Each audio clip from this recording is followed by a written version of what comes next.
Sindiudze zvemunhu wangu usambozvivhunze munhu wese arisingusha. Chingoma mahwani but I'm taken. Nishati, I'm taken. So as you can see guys, my glass is giving. But manje, are we gonna be time of family as you now time my family my glass mwana wedu.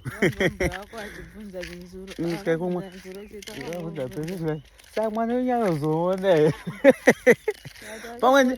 Pamwe ndiya kutifekeza maglasi. Wona chinda ndakaisa kuvhara bvudzi dzangu. Ona guys bvudzi dzangu paka vakomana vakaita kunonzi kuita chimaintaina kuita kumaintain. Madedido chaiwo. Masvebede. Marabada mamurabadada. Munhu wese arisingusha.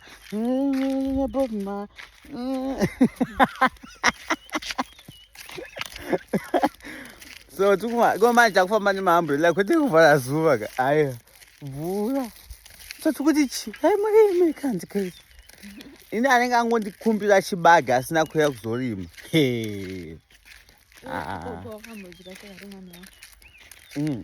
Paripo pakawanda. Ayo ndasingazive kuti enda iti pamwe hazvi easy but ndakutoona kuti badza is not easy. Ndandakagumira kudhara. I was thinking kuti iri easy but now ndakutoona kuti it's not easy. Anongoshanya ndonomuisira hai ndonomuisira. Ona guys zvodzoda mota iri road ndo inoda mota. Ava mumainda vati sarai kumba havadi. Animwana tichikwe. Sorry ani. Chanje isapera so. Ndoda unokutaura naye. Asi wani ndichiruwa mundi ndisarapo kuti. Nyanza tusare ndotongotaura. But wambotaura futi kuti uda kuenda kupi kuchida una. Aiwa, papa ndachingotaura ko ntakusvika pahafu ngwa. Hatisati. Aiwa, zvatopera so.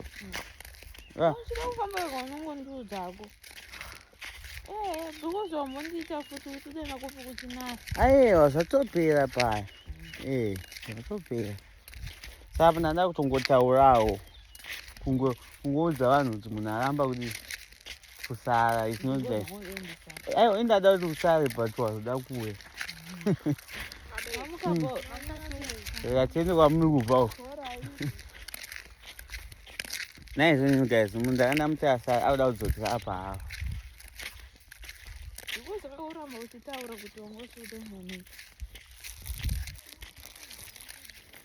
Munhu wese ari bai nyanzvigosonga yacho yese inyatsibata malyrics. Nese ari singusha but zvinongodipenda nepanzvimbo yaari zvakanzi simbotamba kadhanzika kwaBob Marley. Saka sakandudze usandivhunze zvemunhu wangu sakandudze usandivhunze zvemunhu wangu usazvivhunze. I will like my life this person zvemunhu wangu. How is that so concerned? Ndopa vanhu munhu wese arisingusha dipendi nepanzvimbo yaari. Ndoda kukutambira kadhanzika kwaBob Marley. Ndine budget. Kuna mashopu asi ndinobva nechokoleti yangu nedrink kuti ndisanetse kumashopu. Budget ipi kuyamuna namaizvoni? So ndakasvika kumashopu ndichade kunze chibage chakakosha. Ndazviza ndozvingofambirwa mashopu ikoko. Ndaniziziva. Because anotozati dai anotozabekuya nebudget yakagosha nekwachaitii kwatinotengeswa ndasingamboende. Ona guys. Go. We are going far. Asi zvemunhu wangu usambondivhunze sakandudze. Waiwo wati vadzini kuchitonhora kudai? Is it because kuti wane fridge no magetsi kusina?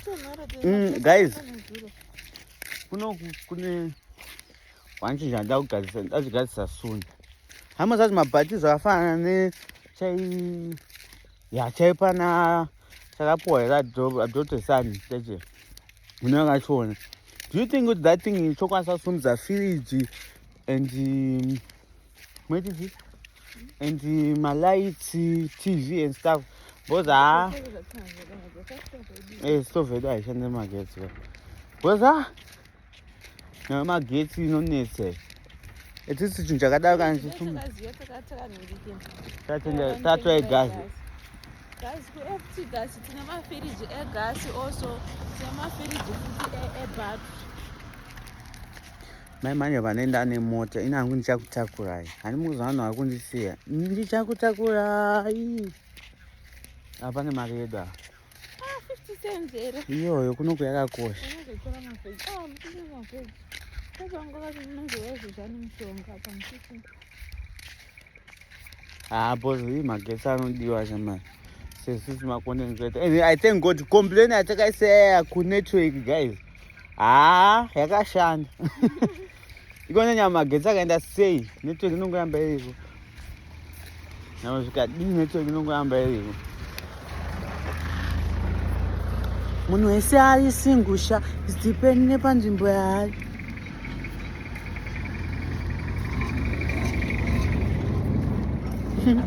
Kuda kujokora nekusange muchadona makagara Ndikutoti naye veduwe. Uda warambira. Vese.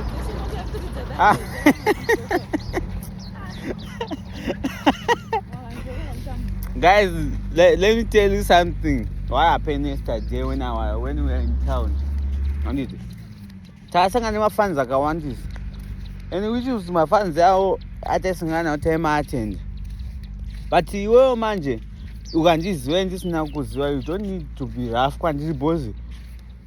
Unogona ndiona kuti kotandaza kungotidarika sei. Ina ndendiri kuziva. It's not like I know everyone who follows me kaloku kuti ningi naningi. Makawandisa. You know. Hi guys, I follow you. I follow you. Then I know. Even ukangoti hi guys. Tototi hi pamafans. But inini manje kandisina kuzviona sanezuva madam ndo vave kumasure ndo vakaona. Then vakadayira munhu. Then pandakazwa pachinzi tandaza ari kuita ngati asina kundiona. Ndo pandakadzoka masure. Ngati ndiani. Ndawaona ndandona munhu wacho handimuzive. But the way akataura naye I didn't like it because ina handingambofika ndakaziva kuti guess guys vanhu vanotifollowa 300 and something thousand. Then tozoziva mese. Hazvizobude kuti ufambe unomhoresa munhu anoita ngati une dzungu. Ukaita futi ngati unobva waita futi ungati une dzungu. Zvichimbokwanisike kuti unomhoresa munhu wese. Andisika munhu akumhoresa unodai. Zvinokwanisika. Unotenga chisinja chaya chinotaurisa vanhu chaicho chamunenge muchiti haya maswese ndichanoma makasei guys nditandaza mari. Munisei guys nditandaza.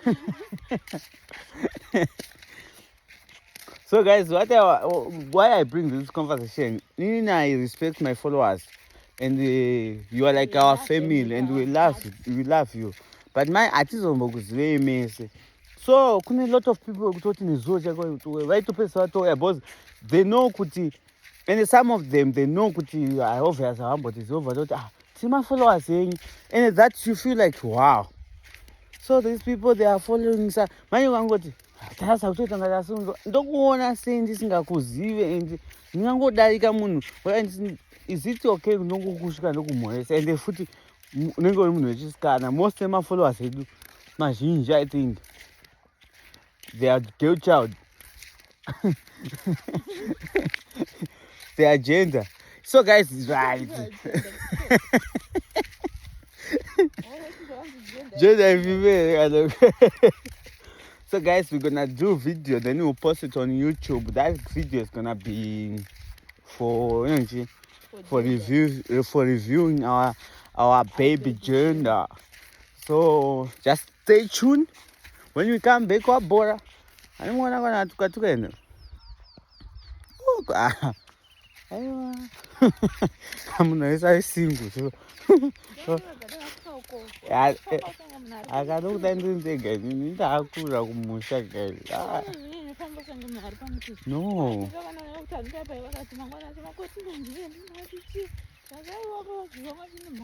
No, indensingavamhanyise but ndenyingovhura step yekwaBob Marley.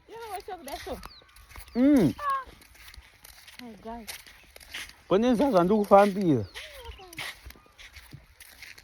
So guys, we're gonna do the video, then we'll post up YouTube, then we'll give you a link to Facebook. And also, family from YouTube, I'm sure you're gonna see this video, but this time I'm posting all different ways. That's one out why my junior ride that motor gonna say with me now. Oh, that's now why my junior ride motor here gonna say with me. It's because I could ride one in zero. But guys, kune vanhu vese vari kutambudzika vane life dzakaoma vari ku ndiri kuzviona but pane nyoka panhu pakaita tuka zvodyiwa. No, panhu pauda kuenda maninga kuchinadai pane nyoka, you get big. Ona vamwe vanhu vanonamata vakutokura auyavo samba dzibve now. No, Tarisa, no. You can just check it, but I'm telling you that this is some paper now.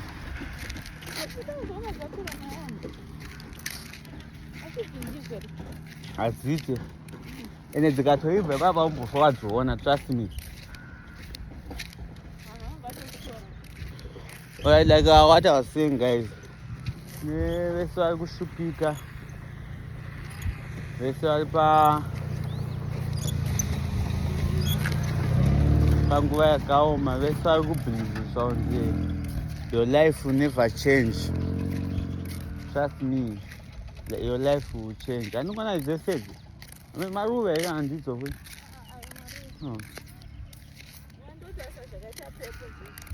izvaba your life will change because taisaimone kuti how where we are nekwatakabva, but now we can be able to watch TV, put our clothes in the wardrobe, but we used to put it down in the floor, bro. Ndiro dzaupinda musherufu takuisa chikafu mufiriji and we are sleeping in queen bed. So hakusi kuda kwedu and hakusi kugona kwedu, kuda kwaMwari nemi vanhu with your belief. And also kwanza kushora kunoita kuti mvura yatanga kushora kunoita kuti uve ne that belief of saying kuti I have to do this. So ambotuka unzuri mbavha unotoda kutoprova that person to you are not a thief. Those nature life.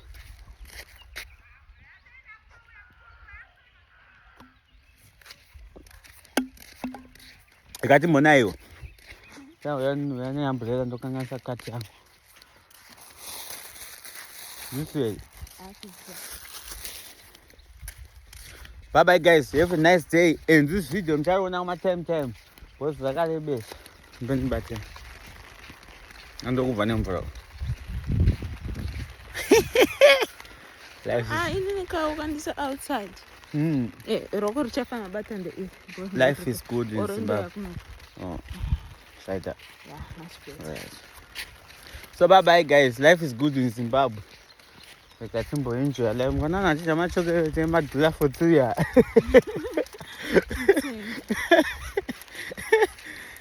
Tafamba, thank you guys nekufamba nesi. Ndimateta nyaya dzedziwedzere kasvika kunoku. Bye bye. Bye bye son. Bye bye guys, I love you. So now you can call us Glass Team. Rakango munhu anga asingazoiswa wig anomuza anobvisa kimabva muti aiwa haudaro sha haunake zvanzi haudaro sha haunake neni nosvika pakimo ngobuda yatisuke zidzoro iroro ndangosungwa ndastyle apa ranayo manje saka risinyatsoneka kureba kwaro rara kutota but iringokudza kuti rareba sei vhudzi rangu topi zhinji zvazvibve zvoibva riniko azvibve nawo ukamva yakanyatsonayo uchazviona nguva yakanaya kunobuda mahowa hanzi mahowa inonzi howa kangoti mushroom kwakanaya dzenizvo zvatobuda mai manisonenga kubuda unoziva inonzi nedzi howa waiti so kune nzeve howa uri patumwe wacho weblack so kweta kamwe anonzi kanzota ndakuda kunyepa kanzota katinonzi nzota mutsino nenga wakauya if I'm not wrong kangamwe kanonzi kanita katsvuku so kanonzi kachikwa kapiripiti handichazivi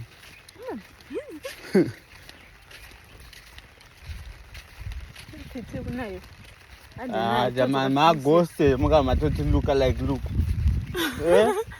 atitori tozvakatisisa ingavachaisata seyatumwa ngatitore tozvakatisisiapa kuisiya kichizotyisa ichi zvimwe zvisingatora noti kichi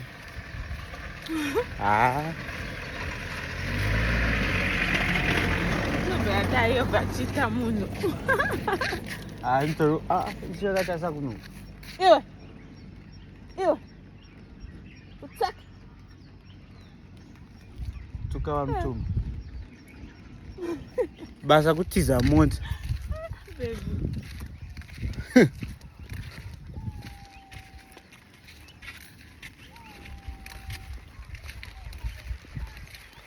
So guys, one thing I wanna say before this video, we appreciate you. How many minutes? It's 17 minutes. It's how we work. My family is don't work and walk. Ndokuziva unoda kundinzwa nanditatata nawe komwingwana akati kayamuchi amelejik.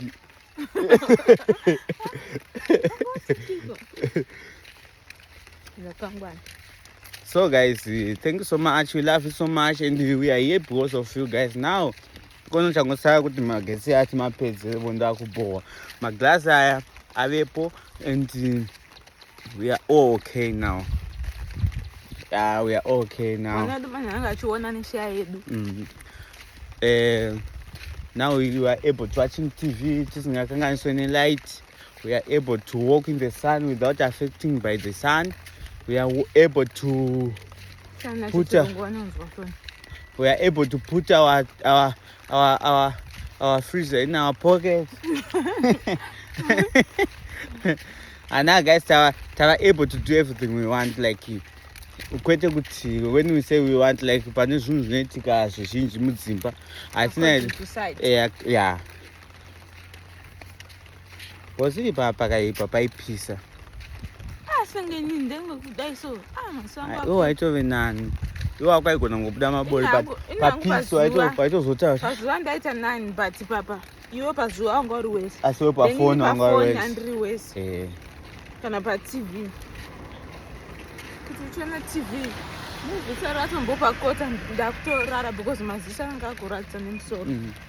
but now so and also in Baza Congo Sachete company no Gazamazino. I funny you said to go to a yellow in a camera, but now Daro, but I know rides. Because I company tells you, that was happening to okay, so guys, thank you so much. We see you in another video. Bye bye, guys.